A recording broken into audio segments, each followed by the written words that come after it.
What's up, everyone? Welcome to an episode of the Digital and Social Media Sports Podcast. I am your host, Neil Horwitz. You can find me on Twitter at NJH287, also on LinkedIn, where I post more content, so connect with me there. The website, as always, is dsmsports.net, where you can find all the episodes as well as more content. And, of course, follow along and check out the podcast, subscribe, go through the archive on whichever podcast platform is your favorite. Such a great episode for you guys today. I was so excited to be able to speak with today's guest. She is part of a tremendous organization that has earned the admiration of many. Many are emulating them. I'm going to be joined on the podcast today by Savanah Alaniz. She is with the Savannah Bananas, the baseball team that has just taken the world by storm the last year or two. We're going to learn so much from Savannah on how they drive fan engagement, what's been behind their growth. Enormous growth on social media, TikTok in particular, where they have just taken off, but really all their platforms. They do such a great job, and you're going to learn so much today from Savannah. Stick around for my chat with her. But first, just a little word on what you're going to hear from her and some of the main takeaways. I'm not going to give away all of it, of course. You're going to want to listen to the interview, but it's really cool to hear how she's able to really articulate the why behind things, the mission behind the Bananas, and how it really does help play into their success on and off social media. And you can really understand how she has a great perception, a great understanding, as everyone does the Bananas, on what they're trying to do. Make baseball fun. You're going to hear her say that multiple times. When it comes to content and engagement on social, thinking about entertaining fans, but really what's something that a fan may want to share with others. Yes, that spreads virality and spreads the word, but it spreads the messaging, the fun of baseball, the Bananas brand. And so much of social media today is people messaging content to their friends through the DMs or through group chats or text messages as well. And just really interesting to hear her tell all about this, what the goal of the Bananas is overall, how she goes about getting ideas. Just really good stuff coming to Savannah. I'm not going to hold back anymore, so stick around. Here she is, Savanah Alaniz of the Savannah Bananas. Right back with today's guest, and I am so excited for today's guest. We could have been recording what we've been talking about the last few minutes here already. I'm already learning a lot. My guest on the podcast today is Savanah Alaniz. She is the marketing coordinator for the Savannah Bananas. You may have heard of them. And welcome to the podcast today, Savanah. Hi. Thank you for having me, Neil. I'm pumped, fired up to be here. So psyched to pick your brain, to learn from you. The Bananas are just all over the place in a good way. And doing so much good stuff in the social space and beyond, and you're behind a lot of it.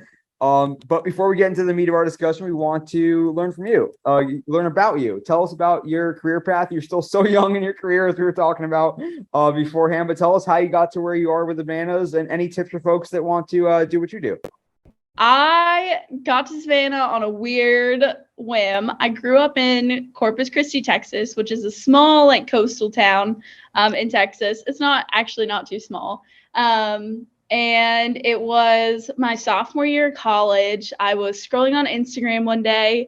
Mind you, at the time, I was already looking for an out-of-state internship. I just wanted to live somewhere else.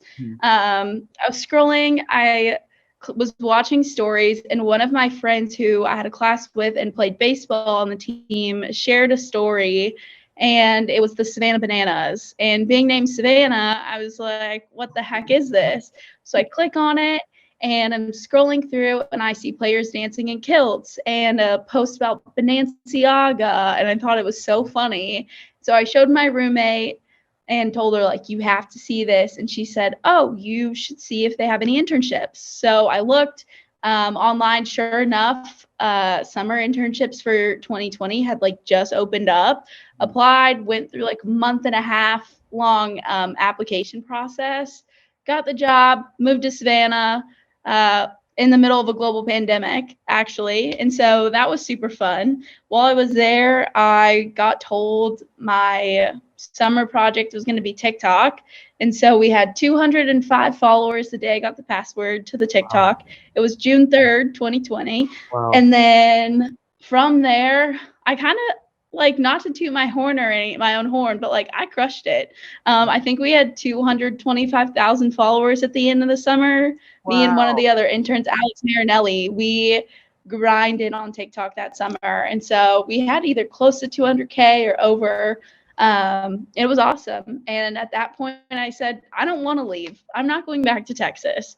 And so I found a way to continue classes online, but then also work part-time here and mostly just doing TikTok. And so from there, I weaseled my way into a full-time position now as the marketing coordinator. And to follow up with TikTok, we now have 3.3 million followers. So that is wild. I didn't realize there was this big kind of pivot point and decision that you made that, hey, I'm not going back to campus. Like, yeah, I'm still going to finish school, but I'm going to try to do this thing where I'm working and also taking classes. Like, what was that decision process like? Was it pretty easy to put together as well?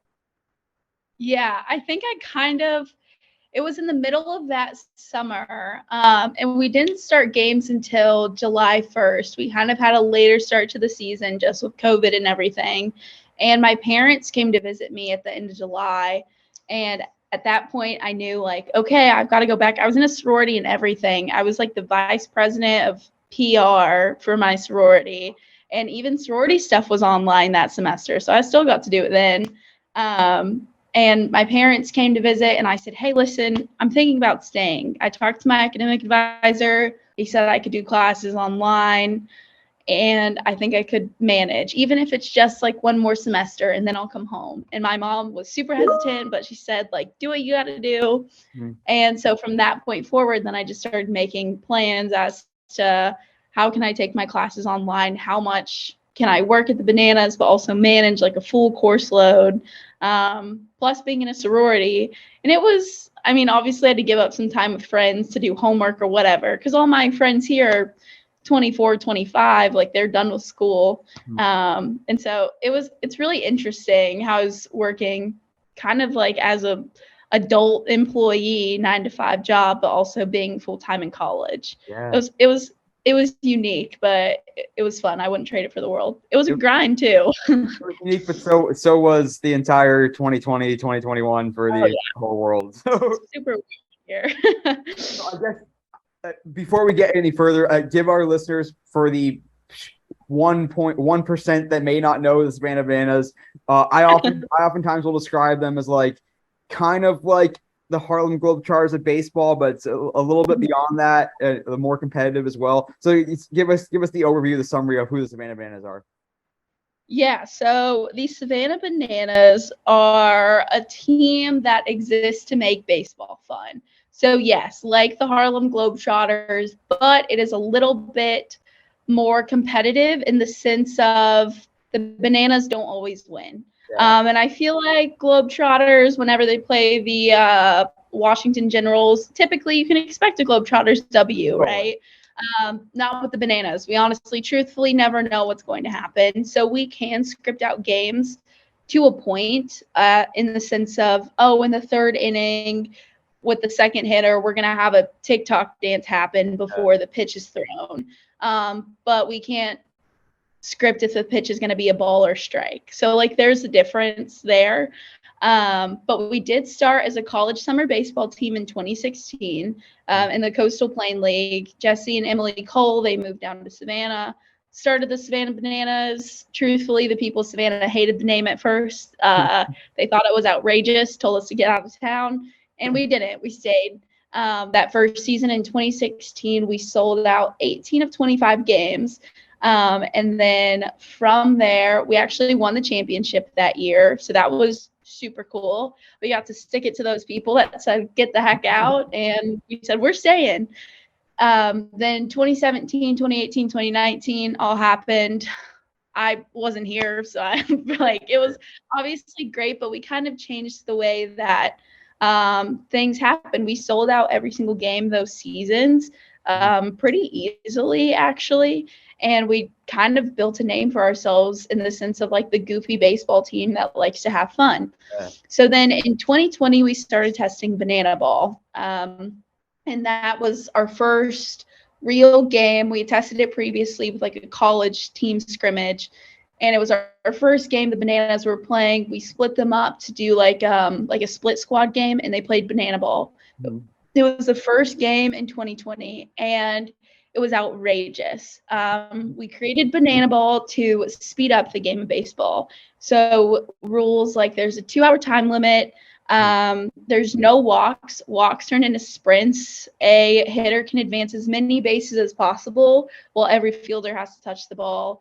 My favorite rule, a fan can catch a foul ball for an out. I think it's everyone's favorite rule, but it's so fun. And so Banana Ball kind of took off. We got a lot of like interest in it in 2020.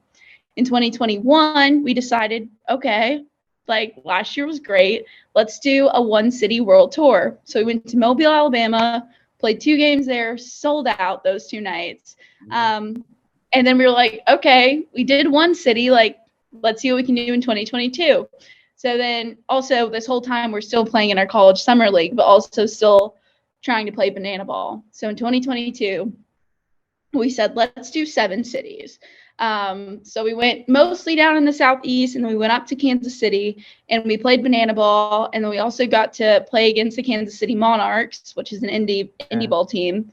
And it was incredible. We were like, this is a real thing. Like, we're actually kind of like popular now. We've got a little bit of fame behind us. People kind of know who we are. And so that is whenever we decided Banana Ball is the future of the Savannah Bananas. Right. So we left our college summer league that played traditional 9-inning baseball to pursue Banana Ball full time. So 2023 and beyond will just be Bananas traveling around playing Banana Ball and bringing fun baseball to the masses. Love it. So great. You guys are the listeners are gonna hear more about the Savannah Bananas, of course, in this interview, but definitely check out, look up on YouTube, TikTok, and watch Welcome to Banana Land, a great series on ESPN Plus.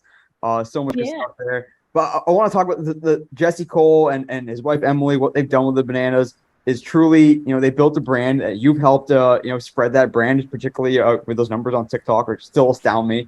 So when you're brought in and you are brought in as an intern, and given the keys to TikTok, so to speak, what's that sort of onboarding, like, here's what Savannah Bananas are all about. I mean, you're going to be posting on behalf of the Bananas brand. You're going to help them build a brand on this newish platform, TikTok. And like, yeah, we trust you. We trust that you're going to like build the brand the way we want to build it. So what was that process like of learning who the Bananas are, what it's all about, what's fair, what's foul, to use some baseball analogies? So to start, the interview process for the Bananas is pretty intense, but like in the best way possible. We have a very high emphasis on culture here. And I know probably a lot of people say that, like, we care a lot about our culture, but like, we do. You have to pass a beer and barbecue test before you are brought onto the staff. So like, would you go to a barbecue with this person and could you drink a beer with them and like hold a conversation? So like I said, I did a month and a half worth of interviews. I think I had 7 of them. So like that was testing not only my skills, and I was a 20-year-old. I had just turned 20, sophomore in college, but it was like this many interviews to make sure like you're the right person for the job. So like, yes, there was a skills interview and smaller projects you'd have to work on, but also I was getting asked questions like, how would you describe the color yellow to somebody that's blind? Like questions that care more about like your heart and your personality than your actual skills. Because you can teach Photoshop, but you can't teach culture, and you can't teach being funny. I would say like all my coworkers are pretty hilarious. We spend a lot of time like outside the office together too, all of our time actually. And so like going into my internship, I kind of had a clear idea of like the people I'd be working with, 1, but 2, like what was expected out of the Bananas brand. Kara, who started in 2018, did a great job of really like creating a fun, not too serious social media brand. And that kind of feels like Bananas. Like I want people now when they go look at the Bananas to read the comments back to other people and go, oh yeah, I would definitely like love to grab a beer or whatever with this person. And so whenever we came in, like we once again got like culture training on, we want to be fun, different, like enthusiastic, growing, and hungry. And like kind of all those values that make up like our staff are also just the brand itself. So I was scared. Like I think the first time I ever posted anything was an Instagram post, maybe Facebook. And I was so nervous to click post. Like, what am I even doing? It felt like imposter syndrome. And then I kind of just felt more comfortable as I like grasp the brand voice. I think it's something I've noticed now in my interns is like it kind of takes them a while to understand like what the brand voice is, but then once you get it, like you've got it and you're just like rocking from there. Now I don't think twice about like posting anything. It's just regular, but in the beginning it was a little scary. But I think just like the people around me really helped to build me up and make me feel comfortable. And then I also saw like when I posted something, people really liked it. So then it kind of built up my confidence to just keep like doing what I'm doing. And now I would say like the Bananas brand sounds really similar to me. Like we're almost like one and the same. And not just me, but like Kara, who's on social media, our intern now, like you're hearing these different voices and we all talk the same, like the Bananas. So the Bananas sound like us and we sound like Bananas, if that makes sense. Oh, that's perfect. That's the harmony that you want to be able to achieve. And so yeah, I think we all look back at 2020. It certainly was a bad year in many ways, but it was the year that TikTok really took off. I mean, yeah, Musical.ly had been around. TikTok had been around a little bit, but really when everyone had time, we started just getting lost on TikTok all day, every day. And so when you came in and they said, okay, hey, we want to get the Bananas on TikTok, help shepherd us on there. Like, one, like, how did you start to learn about TikTok? What was your knowledge at that point? How did you start to figure out what was going to work and not work? And I think some of the challenges of TikTok that a lot of us in the sports space found was that it's not just a place where you can just dump old content or dump like a highlight and call it a day. Like you really had to focus on it. So give me just the lay of the land of TikTok and how you came about learning it and, really kicking ass with it for the Bananas. Yeah. So what I didn't mention in my little intro earlier is that before I came to the Bananas, I actually worked at a church in student ministry. And so because I did that, I tried to like keep up with the kids that I was working with, which were like high school age girls. And so when they told me that they were on TikTok, I was like, all right, what the heck is this? So I was scrolling and found out it was pretty addictive. Like I loved it. And this was whenever I feel like a lot of people didn't use it, or like my friends in college were making fun of me for using TikTok when they knew it was like, oh yeah, my 13-year-old brother uses TikTok. And so I was kind of on there pretty early. But I was terrible at making videos. Like if you go look at my account at like my first couple videos in like 2019, I'm telling you, don't. Like, please save me the embarrassment. So I kind of knew about TikTok, thought it was interesting. And then in my interview process, they asked me, what's one thing that you would change about our marketing? And I said, oh, I would get you all a TikTok. Easy peasy. The Bananas were built for the app. And so when I got there, whenever they said that's your summer project, it all made sense to me at that point. I kind of already knew I had the job before they told me because Bananas made a TikTok account like 2 days after my interview. So I was like, that's pretty in cool. the bag. So kind of like that summer, or not that summer, that whole spring after COVID shut everything down. Before I went to Savannah, I was keeping an eye on TikTok trends and I was constantly like turning with ideas of what would be good for the Bananas to do on TikTok. And, trends change all the time, yada, yada, yada. But it was kind of just like we spent a lot of time, me and my other intern partner, Alex Marinelli, we spent a ton of time just researching. And by research, I mean like scrolling on TikTok, like what are people posting? Truly, that's what you have to do. Yeah. And so we would find trends, and truthfully, like Bananas TikTok in 2020 is so different than it is now, because we were just taking iPhone videos and posting those. And then we kind of realized like we can up our craft and we can like shoot these videos on a camera.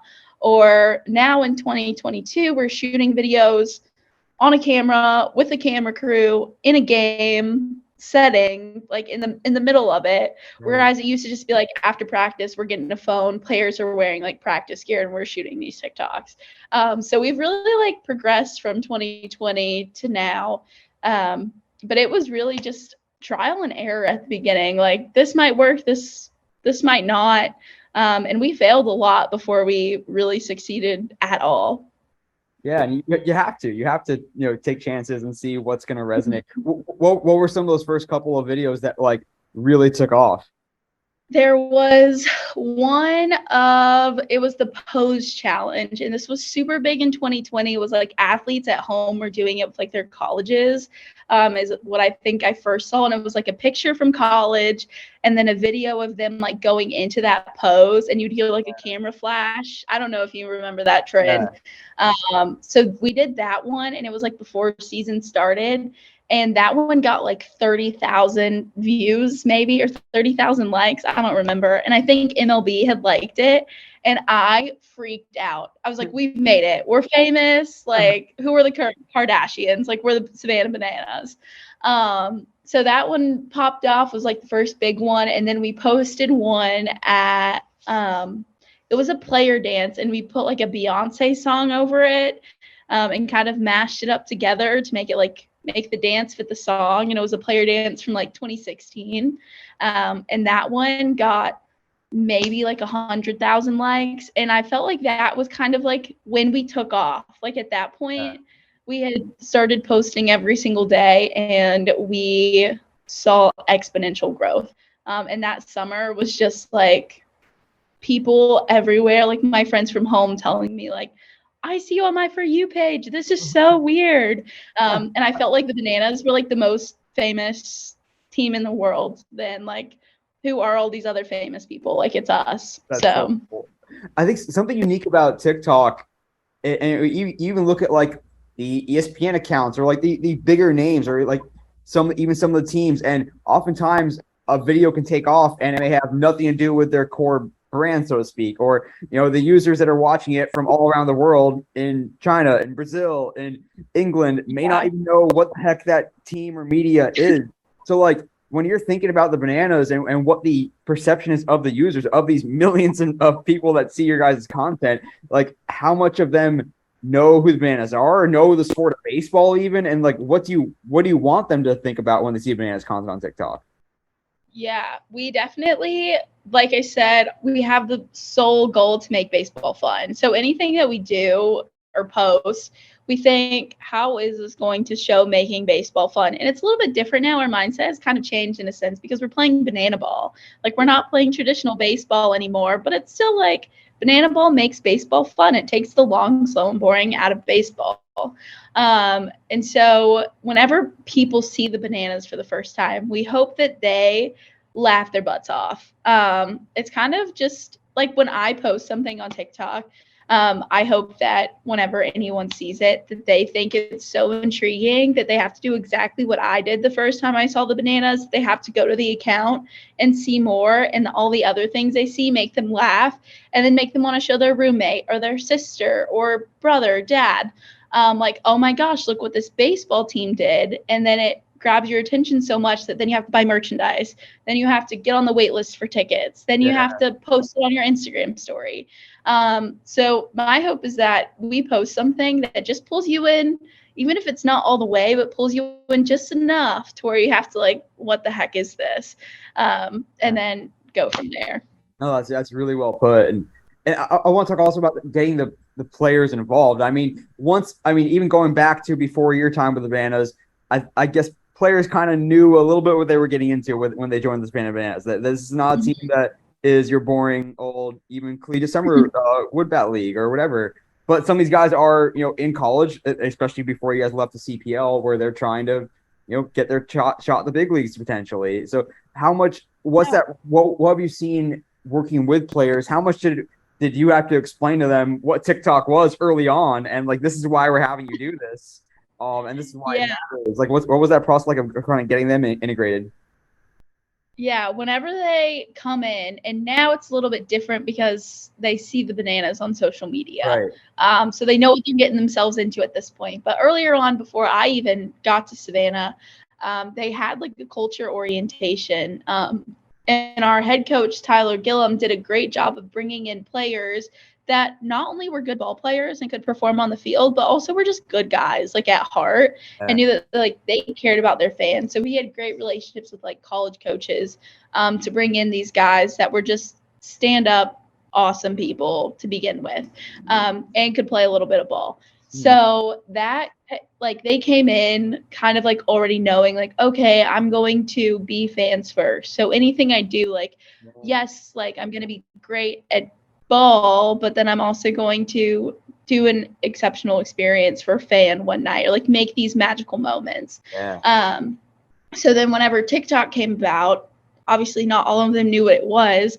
And truth be told, like, I kind of got picked on by them because I think working like with baseball players and you're kind of a young girl, they'll pick on you. They're your older brother. And so I got made fun of all the time, like Savannah on TikTok. Bleh. And so it was really funny, but I kind of like whenever we started posting more and these videos started to get views and likes, and then people would go and girls would go and follow the players like on Instagram or whatever or TikTok, then I started having the same ones that would tease me about it come up to me and say, "Hey, I want to be in your TikTok. I want some followers." And so then they were all like begging to be in it. And then that's how it kind of like went on from there. Now the players take the liberty of like creating their own brands and making all this amazing content that we haven't even thought of. And sometimes I'm like, dang, I want to steal that from them because it was so good. But like, it really has transitioned from like, oh, you're going to provide an excellent experience at a game. So like, not only are you going to do that, but also like create cool content online. Some of them come up with their own ideas. They're so bought in. Like, we are so lucky and fortunate to have the guys that we do because they are so creative and fun, and have their own ideas, which is like you can go from doing something that we tell you to do to like then coming up with stuff on your own. That's just like taking the next step. It's incredible to see. Yeah, and something I want to talk about, and from watching Welcome to Banana and really getting to know the players as individuals beyond just they're one of the players on the Bananas, looking at this dichotomy of maybe before you guys when you guys were in the collegiate summer league, players would come and go. Like, that's by nature. If they're not, when they're done with college or done with college summer baseball, now you have this more permanent fixture of you can be on the Bananas for the next 5-10 years even potentially. So like, how does that affect the way that you guys work with players? And is it are you thinking about, hey, we want to help fans fall in love with the players as much as they're falling in love with the Savannah Bananas as a brand overall? Yeah, it's definitely something that we have talked about more now than we have in the past. It's how do we build these players' brands? And so we think specifically, like, if we post this TikTok of this person and we tag them, like, whenever they go to their account, are they going to see that same kind of like content being posted? So like Jackson Olsen, for example, super popular TikToker, super popular banana. People love him. And I'm going to use him as an example because his brand is just already like he's done a great job of building his brand before he even was a banana, and he could do amazing things without us. But people know about Jackson that he does food reviews for MLB, and he was in the MLB creator class or whatever. So when Jackson came to Savannah, we were like, how can we incorporate that? So we had Jackson do a food review while he was playing third base. He was eating garbage can nachos as he walked up to the plate.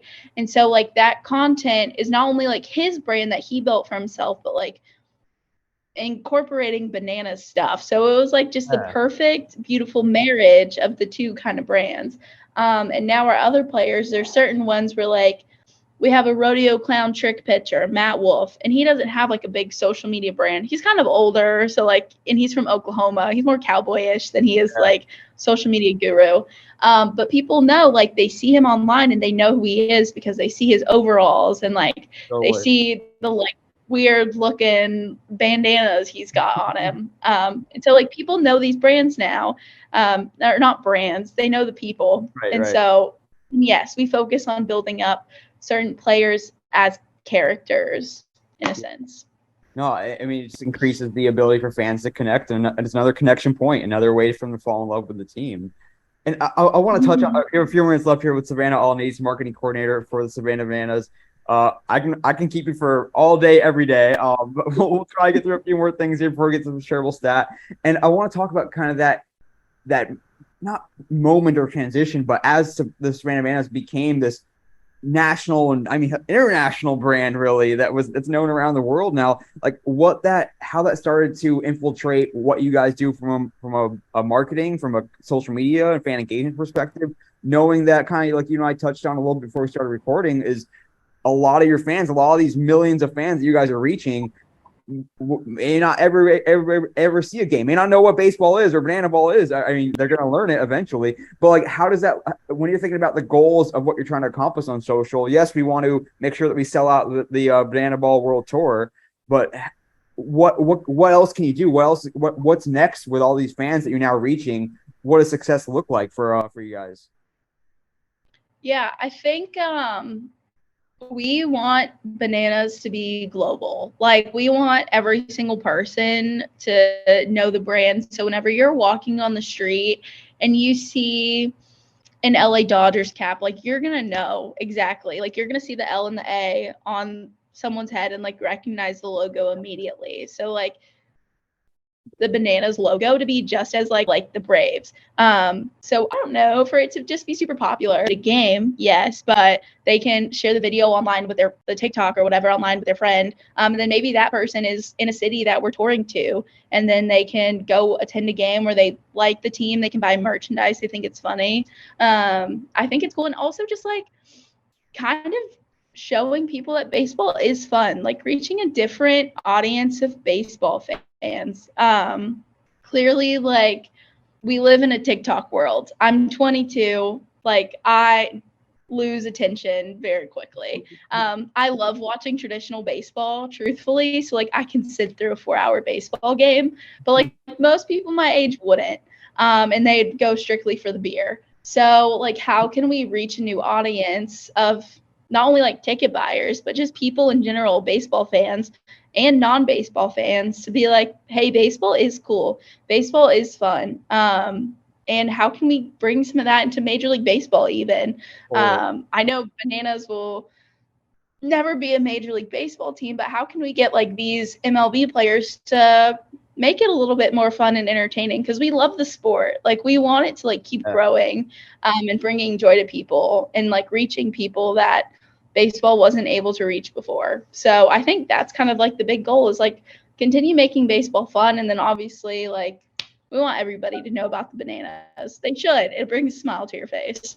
That's truly what it's all about, is spreading that positive energy, getting those smiles, getting people to remember that this is fun. Yes, there's championships and people have big bets and all that, but it's fun. It's that's what it's supposed to be. Exactly. I want to touch on a little bit more on TikTok, just because I can pick your brain all day on that. And the idea that you guys are this huge brand now that it's internationally known, but you're still a pretty lean team. And anyone that watched the Welcome to Bananaland series can see that you guys can all fit in a room for the most part. And you're not this like huge global brand in terms of the size. So especially when it comes to these things like TikTok or YouTube or social in general, where trends come and go so quickly that if you don't activate in that day, even sometimes you miss your opportunity. So when you're looking for opportunities, when you're looking at trends, how do you balance preparing stuff in advance, but then also knowing that, hey, if we don't get this nailed in the next 2 or 3 days, the time has passed? Yeah, we have a super awesome video team. And so we've got Zach Bro, Yvonne Trey, Zach, and Caitlin Scott. And they are excellent. They work quick. They know trends. They understand social media. So not only do they understand Premiere or whatever, After Effects, they also understand social media, and they're looking constantly of ways that like we can make our videos better, or we can stay on top of this trend. And so like Caitlin, for example, her and I work very closely together on TikTok specifically. We have a meeting every single day at 4:00 where we talk about what are 2 trends that we saw last night while we were scrolling TikTok in bed, and how can we bananify those trends? And with that, we have pieces of content, and we talk about them as like, this is something that needs to go out right now because this trend is going to die next week. Like, you can kind of, as weird as it sounds, but you can kind of see the lifespan of a trend. Like, you can tell if it did grow really fast. Like, do you think it's going to stay longer? Is it already going out? And those are kind of the trends that, like, a short lifespan, we'll post them right away. But there's some that they're like more evergreen pieces. So we did the Harlem Shake, for example, a few months ago. the Harlem Shake was popular in like what, 2012, 2013, and we kind of like brought it back. Like we made a joke about like we think the Harlem Shake should never die. And so like that is like a more evergreen piece. That trend lasted like months and it was everywhere. And so that's something that like we could keep like in our pockets until say it's January, it's off season, we're like close to the end of it, we don't really have new content coming in, and then put that out. And like we know whenever we shoot that in June that we're going to save that piece for December. And so even like now, whenever we have like we're barely into the off season, but there's certain pieces of content that we can take and like hold on to it, or either like rework it, recycle it, to be trendy now and relevant now to say a trend that just came up. And I love the way you put it too, of bananifying a trend of doing finger quotes. That's so awesome to think about. Is there a point where is TikTok just you are at the, not the mercy is the wrong way to put it, but following along with the popular trends is the way to go? Or is there a point where you guys are such a big brand that you can be the trend starter or the trendsetters, or resurrecting a trend like the Harlem Shake example you just gave? Like how much of it is, hey, we need to keep up with what the global populace is doing trend wise, versus, hey, what's some stuff that we can do, whether it's to start a trend or just to do something that's super creative that we think is going to engage our fans on TikTok? Yeah, I think we try to incorporate a little bit of both. I think if you scroll on our content, like you'll find a way that yes, we like completely gave in to a TikTok trend and we did it on the mound or something. Like we just did the trend because we knew it needed to be done. The people wanted it, so we gave it to them. It takes off too. But yeah, exactly. There's some things also where it's like we started doing throwdowns. So like whenever at the start of an inning, whenever a pitcher would take his practice pitches, and then catcher Bill Leroy would like throw it down to second baseman or shortstop, like how can we make these throwdowns like super interesting? Yeah. And so we'd have them like doing a wheelbarrow or like on each other's back, or we'd have Bill like spin around, throw the ball under his legs. And so that is like, I don't feel like we're starting a trend like that way, because we'll take like that basic video and add a trending sound behind it. And like, that's how we give into like that trending TikTok sound, right. Even if it's not like we could do the dance for it or like whatever. We just put the sound behind it, and that's how we're reaching more people in the TikTok algorithm. But that little like the throwdowns or we call it a 3-2-2, but like the dance on a mound that like our pitchers do. I kind of like picked up with like little leaguers. So I probably get at least 1 to 2 videos a week, maybe 3, of parents sending videos to their kids doing a 3-2-2 in their backyard, or practicing like a cartwheel before they pitch. So like these weird things that have never been seen before on a baseball field, like little leaguers are trying to do it. So I think that's pretty cool. Will we ever start like a super crazy viral trend like Charlie D'Amelio and Addison Rae? Probably not. But like the little leaguers are seeing it, and that's pretty cool. Like I think that's more important than the masses. No, that's perfect, because that's exactly what you want, is like, how do we make this part of the baseball being fun mission statement, which is all what it's all about. And you want little leaguers to do it. You'd rather have a little leaguer doing it than Charlie D'Amelio doing it. Yeah. You're exactly right. And it's cool whenever like these kids say, I don't want to play for the Arizona Diamondbacks anymore. Like I want to play for the Savannah Bananas. They don't want to play for like the team they grew up loving. They want to be a banana. And that's pretty cool. It's like definitely a nice like pat on the back. Like I'm doing my job right. Man, that's powerful. Last one for you, Principal Service Stat. I have to like look over all my notes and be like, okay, we're not gonna have time for this, But I do want to talk briefly about just the power of two-way engagement. I from day one when I started following you guys, I noticed how you guys are in the comments. You're talking with fans. You're replying back. You are a presence. You're not just broadcasting and letting it go. So tell me about like how important that is across platforms on TikTok. And frankly, how you guys get it done, because it's a lot of work to be that online.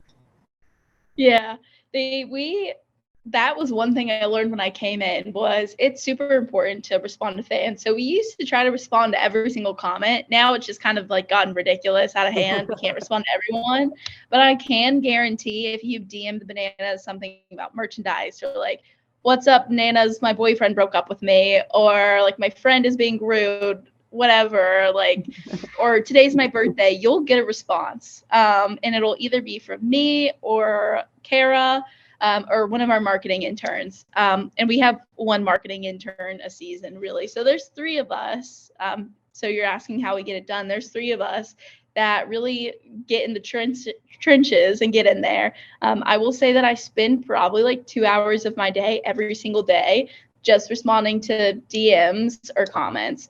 And I'll set timers for myself. It's pretty difficult because there's so many people to respond to, but I make sure like every single DM gets answered. And then after that, like, do I have time in my like 20-minute timer I set for Facebook to go respond to 20, 30 comments, like whatever. Yeah.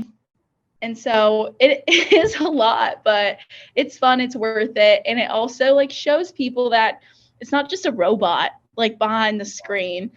You have a real person, and you can also like become friends with them. So like, I literally had a girl in the DMs earlier, and she said, please let me date one of you. I like really love Dan Oberst and Dalton Malden. And I was like, ha ha ha, we'll let them know, like we'll pass along the message.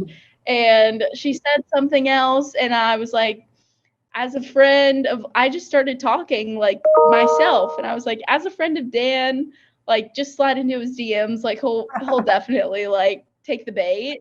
And I was like, but Dalton has a girlfriend, so like I was talking to her like it was just girl talk, like we're just besties.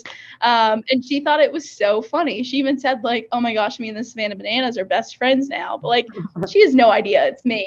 And so it's fun to just kind of like be yourself and engage with these people in a way that like they won't forget it, like we talked about earlier. And so it's pretty, I have fun doing it because I like hiding behind like a brand account. Like no one's gonna know it's me. They don't have to see my face, but they just see like the little yellow banana, and they like love me that much more because of the logo.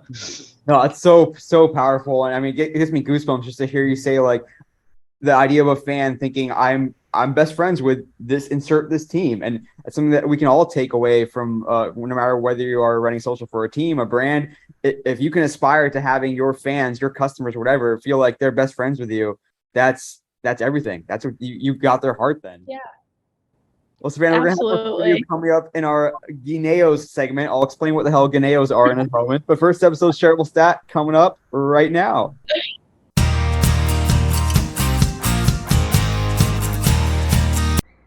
So great talking to Savanah Alaniz, marketing coordinator for the Savannah Bananas.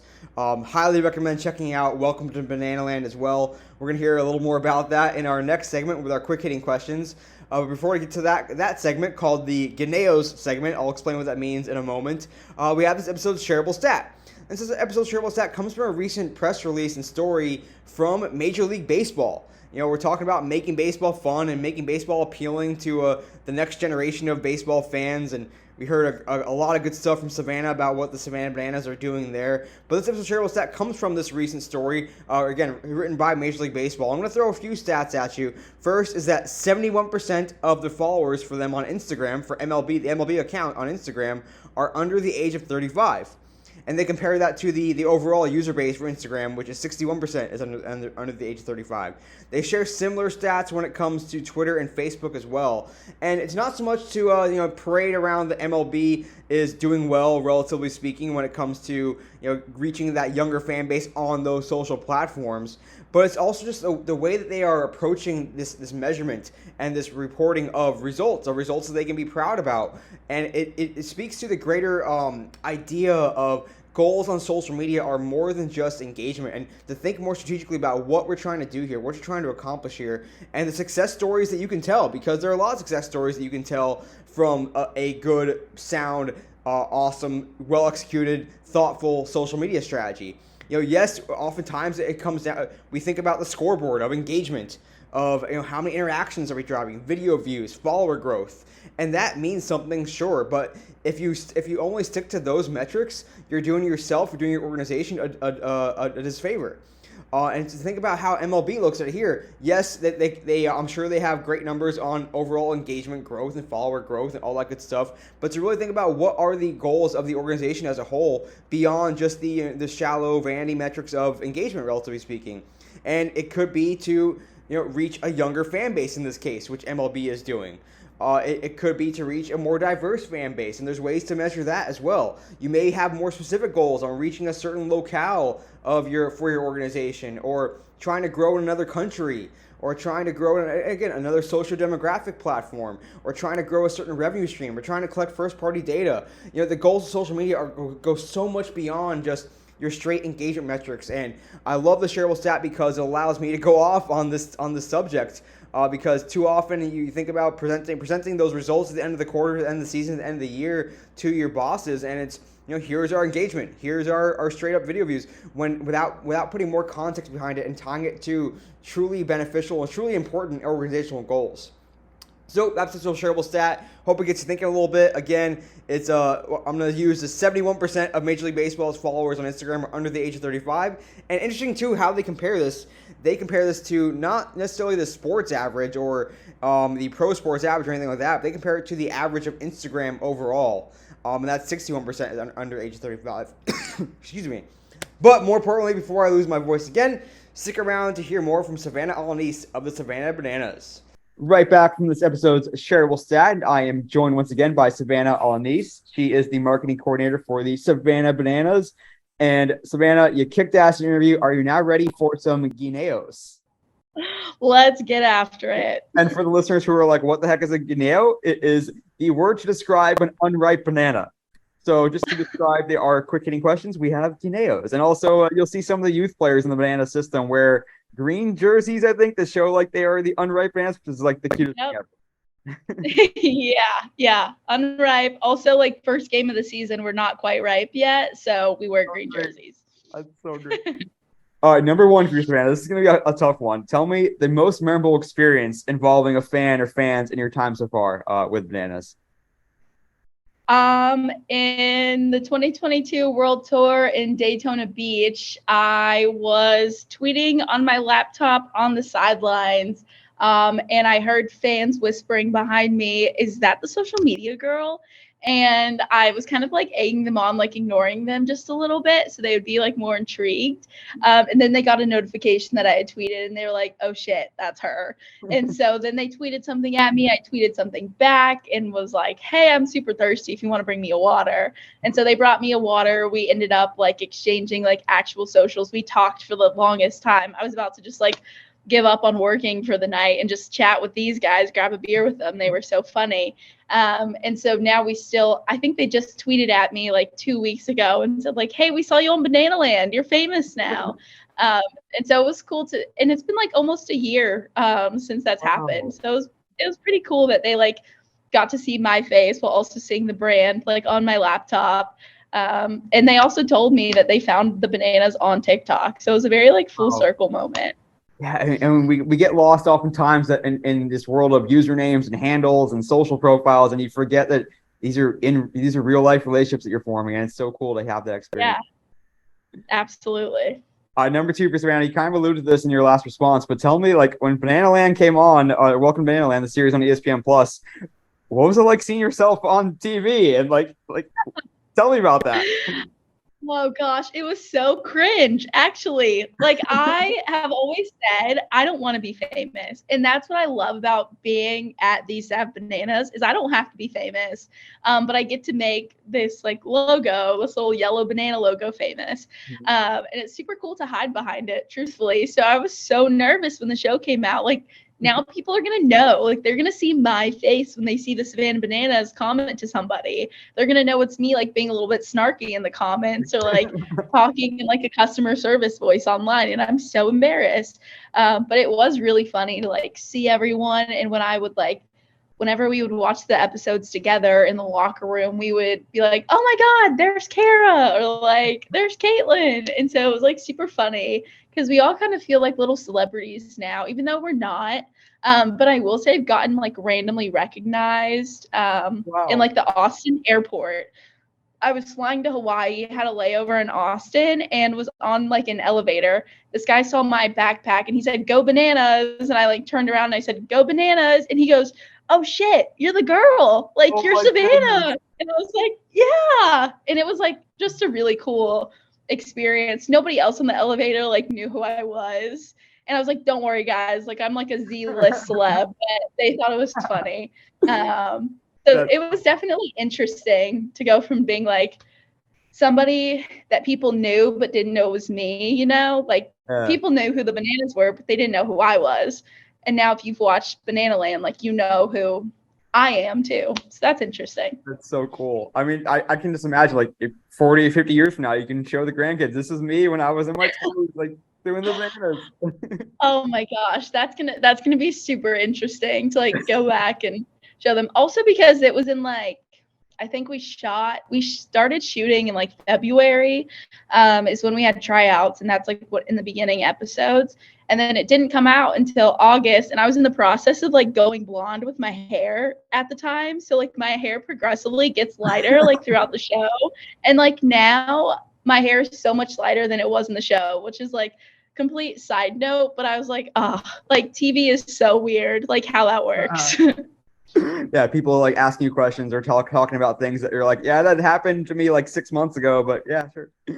Yeah, there's some parts where they got like lines from us like a few months later, and you can tell that it's a few months later because we look different than we look whenever it was like actually happening. That's wild. So little secret if you keep your eyes out on Banana Land. Number 3 for you, Savannah. You went to school at Texas A&M Corpus Christi. Tell us if, like, what should we know about Texas A&M Corpus Christi? What's some either a fun fact or things what's the school known for? Yeah, Texas A&M Corpus Christi is actually, I think, one of the like only schools on like its own island. So like the school itself is on its own island. There's nothing else there besides the campus. And so like you can go over like one bridge and get to like the Navy base, but you can go over another bridge and be like in town. So it's super cool. We have our own little like private beach. And we're the Islanders. That's our name. Our colors are blue and green, and at graduation you get to wear a lei. So like a little purple flower lei. It's super cool. I love my school. Go Durs. We're also branch off like the big Texas A&M system. Yeah. So I guess also like gig 'em at the same time. You get like an Islander ring, which is like an Aggie ring. That's pretty cool. You also get to do a ring dunk. I think that's my favorite Islander tradition is whenever you get your ring, it's after you complete 90 hours, you stick your ring into a pitcher of beer, and then you have like however many seconds to chug the whole entire beer, and it's probably like 7 or 8 beers. And so I remember my like pitcher celebration, my ring dunk, I had like 8 Bud Lights in it because I was like, I can throw Bud Lights back. Spoiler alert, I could not throw Bud Lights back. I was freaking throwing up like in the middle of it. It was terrible. It was fun though. Oh man, maybe is there a future Bananas TikTok like idea in there? Like, oh gosh, maybe party animals. That seems like more up their alley. That's a perfect segue into our next question, number 4. Tell me the idea or sketch or skit or anything, what's like kind of on your either wish list or cutting room floor of things that you want the Bananas to try for social. Oh my goodness. There was one thing that I had wanted us to do forever, and it was the I Don't Dance High School Musical 2 parody. And we finally did it a few weeks ago, and it was everything I could have ever dreamed of. It was so perfect.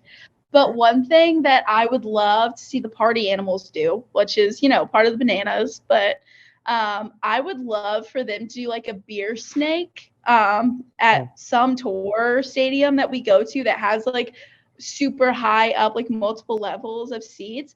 I want them to do a beer snake and somehow like maybe like a beer funnel, like a massive beer funnel from like the second all the way down, like the second floor all the way to the dugout, and they like get to, you know, like beer bong or like beer snake from up there.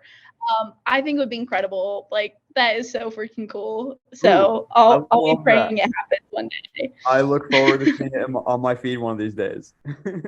Yeah. Number five, Savannah, we talked a little about this in the interview, but just take me through a little of how you guys get the ideas for whether it's finding those trends. Like, what's the like? Do you then bookmark it or favorite it, and then write down some notes about how we can bananify this?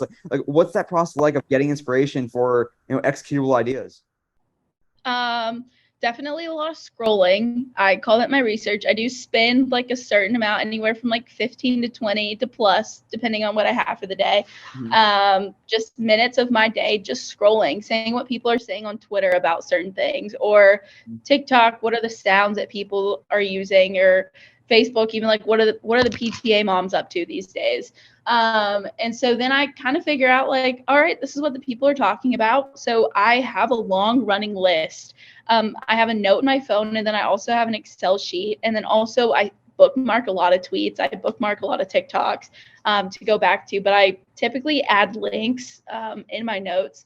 And then I'll add like a little note under there of just what I'm thinking of. Like, normally when I see a trend, I think in that moment, like, oh, this is what I want to do. And so, like I said earlier, Caitlin and I have this 4:00 meeting every single day where we talk about what are 2 trends that we saw yesterday. That way we constantly know that we're growing and learning new things. And more than half of these, 75% of them, like, will never see the light of day. It's just, we want to keep that creative muscle in our brains, like, working and thinking of ways to like bananify trends or think of new trends. There have been times where I've just like sat and stared at the wall and kind of hoped that an idea would come to me, and like, it doesn't really work. I would rather scroll.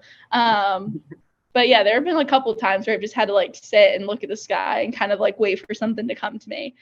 We also have idea sessions. So that is where our team gets together. We're told topics beforehand, and we think in like these like buckets and like these categories of trying to think of like hitter walk-ups that are unique, or run celebrations, for example. So we're constantly like around here thinking of new ideas and working that idea muscle. Is it a little bit like anxiety inducing almost, where like every day like you're discovering, like you don't know what tomorrow will hold or what next week will hold, like every day like I got to make sure that I don't miss anything, that kind of perpetual FOMO.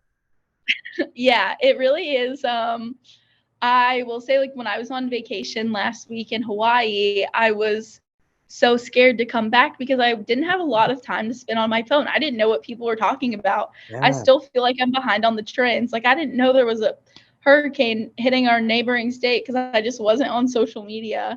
And that is terrible, but that's how I get my news, is like through social media. And so, yeah, I was scared when I came back. Like, I'm definitely going to miss things. And I still feel behind after like 4 days at work back from vacation, because it moves fast. Like, nobody slows down. But it's fun. I like constantly being pushed, and like a little bit of adrenaline too. Like, are we going to miss this trend if we don't like act on it soon enough? Or are we going to miss the mark, So yeah. Definitely keeps you on your toes every day. That's for dang sure. Yeah.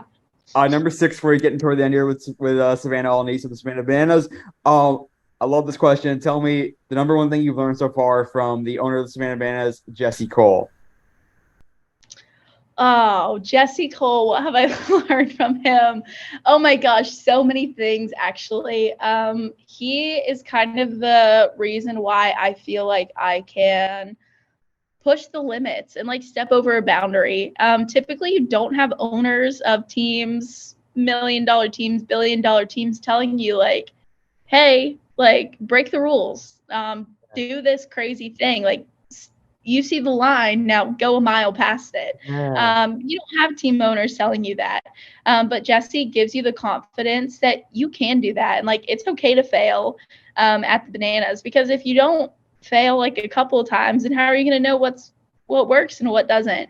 And so I think that's one thing I learned from him, is like, it's okay to like fuck up, like, and like fail miserably at something. And he's also just given me the confidence to be able to mess up in my job, to be able to succeed 10 times more than I messed up before. Yeah. Oh, I got chills hearing that. If you're not failing every now and then you're not taking risks enough. You're not trying Yeah, enough on those lines. exactly. This is a good one. Savannah, tell me, besides like the Meta-owned platforms, so Facebook and Instagram and TikTok and Twitter, what social media platform do you kind of have your eye on for the bananas? Ooh, okay. This is personally my favorite social media platform right now. And I did make the Bananas account, but it's really hard for me to keep up with, and that is Be Real. I don't know if like a lot of people are on it, but I felt like I was an early adopter of Be Real. I feel like I got it before most of my friends did, just being like the social media girl.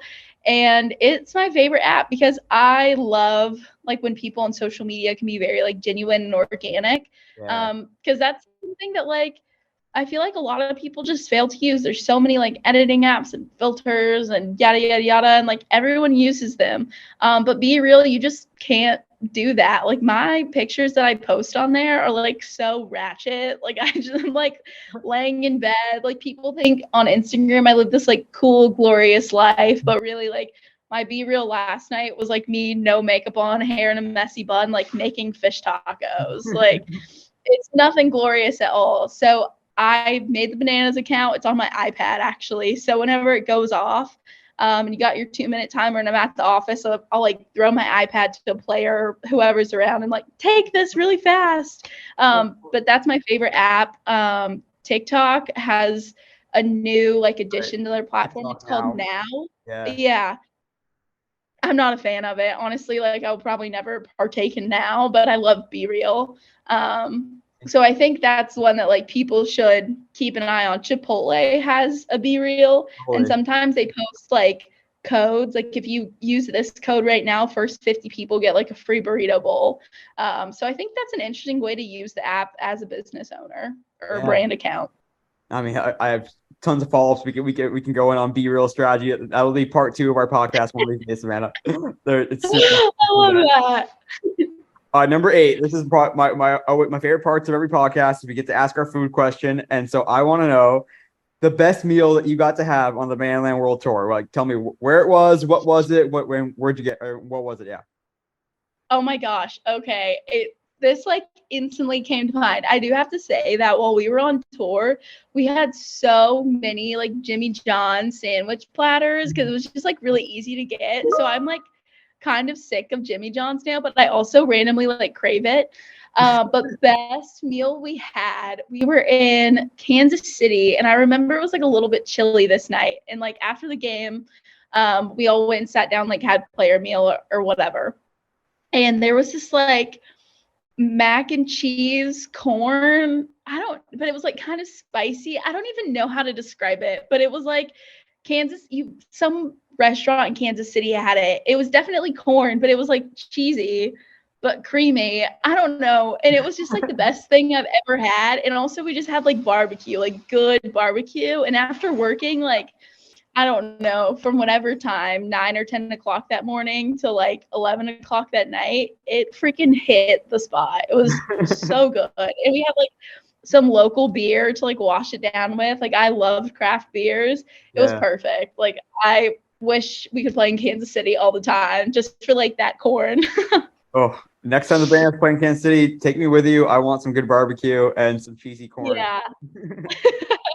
It was amazing. Number 9, piece of band. Tell me, you may have already answered this. We'll see. The Bananas player with the best personal social media and why. I did say Jackson Olsen. He's got quite the big social media presence.